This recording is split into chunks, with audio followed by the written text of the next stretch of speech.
আসসালামু আলাইকুম। দেশ উপবাস থেকে যারা আমার এই ভিডিওটি দেখছেন তাদেরকে অসংখ্য ধন্যবাদ। আজকে আপনাদেরকে জানাবো যে ছাদ ঢালাইয়ের কতদিন পর ছাদের শাটারিং খুলতে হবে। এটা আপনার বিল্ডিংয়ের ছাদ ঢালাইয়ের পরদিন থেকে কমপক্ষে 21 দিন পর ছাদের শাটারিং খুলতে হবে, এর আগে খোলা যাবে না।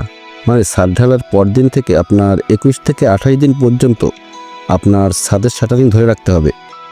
ভালো হয় হচ্ছে যদি 28 দিন পর ছাদের শাটারিং খোলা হয়, তা 28 দিন না রাখতে পারলেও কমপক্ষে 21 দিন পর আপনার ছাদের শাটারিং খুলতে হবে। এটা আপনাকে বাড়ি নির্মাণ করার সময় খেয়াল রাখতে হবে। আর এখানে এই শাটারিংটা খোলা হচ্ছে 24 দিন পর খোলা হচ্ছে। তা এখানে দেখেন, এখানে কিন্তু স্ল্যাবের শাটারিংগুলো আগে খোলা হচ্ছে। এই দেখেন, ভীমের তলাগুলো পরে খোলা হবে। তা একটি ছাদের শাটারিং এভাবেই খুলতে হয়।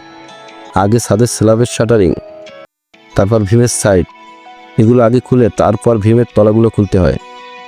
তা একটি ছাদের শাটারিং এভাবেই খুলতে হয়। অনেক জায়গায় দেখা যায় যে ভীমের তলাগুলো আগে খুলে ফেলা হয়, কিন্তু এটা ঠিক না। উচিত হচ্ছে আগে স্ল্যাবের তলা, ভীমের সাইড এগুলো খোলা, তারপর সবশেষে ভীমের তলা খুলতে হবে। তা এটা যখন আপনার বাড়ির ছাদ ঢালাইয়ের পর যখন ছাদের শাটারিং খোলা হবে, তখন এটা আপনাকে খেয়াল রাখতে হবে। আর এখানে আরেকটি বিষয়, সেটা হচ্ছে যে এখানে এই ছাদটা কিন্তু ঢালাই করার সময় পলিথিন দেওয়া হয় নাই। এই ছাদটা শুধু প্লেন শিটের উপর ঢালাই করা হয়েছে। তা শুধু প্লেন শিটের উপর যখন ছাদ ঢালাই করা হয় তখন ছাদের শাটারিং খোলার পর ছাদের নিচটা তাড়াতাড়ি শুকিয়ে যায়। এজন্য আপনারা করবেন কি, ছাদের শাটারিং খোলার পর আপনারা ছাদটাকে বেশি দিন ফেলে না রেখে ছাদের নিচটা প্লাস্টার করিয়ে ফেলবেন। এই যে দেখেন, প্লাস্টার করা হচ্ছে, এভাবে প্লাস্টারটা করিয়ে ফেলবেন। তারপর আপনি বাকি কাজগুলো পরে করবেন, তাতে কোনো সমস্যা নেই। আসলে হয় কি, ছাদে যদি পলিথিন দিয়ে তারপর ছাদ ঢালাই করা হয়, তাহলে হয় কি, ছাদের শাটারিং খোলার পর ছাদের নিচটা তাড়াতাড়ি শুকায় না। ছাদের নিচে পলিথিন থাকার কারণে ছাদের নিচটা ভেজা ভেজা থাকে। ছাদটা 2 থেকে 3 মাস এভাবে রাখা যায়।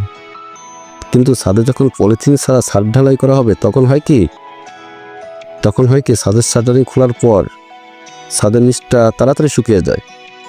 তা যদি আপনি পরে প্লাস্টার করেন, তাহলে হয় কি, পরবর্তীতে ছাদটাকে ভালোভাবে কিউরিং করতে হয়। মানে ছাদটা বেশি শুকিয়ে যায়, তো এই জন্য কিউরিংটা বেশ ভালোভাবে করতে হয়। তা সেটা করা একটা বেশ ঝামেলার কাজ। এজন্য যদি সম্ভব হয় তাহলে শাটারিং খোলার পরপরই আপনি প্লাস্টারটা তাড়াতাড়ি করিয়ে নেবেন। এটা আপনার জন্যই ভালো, তাহলে আর পরবর্তীতে ঝামেলা থাকবে না। প্লাস্টার তো আপনাকে করতেই হবে, সেটা আগে করেন বা পরে করেন। ভিডিওটি ভালো লাগলে লাইক করবেন, কমেন্ট করবেন, শেয়ার করবেন, আর সাথে সাবস্ক্রাইবটি করে দেবেন। ধন্যবাদ। আসসালামু আলাইকুম।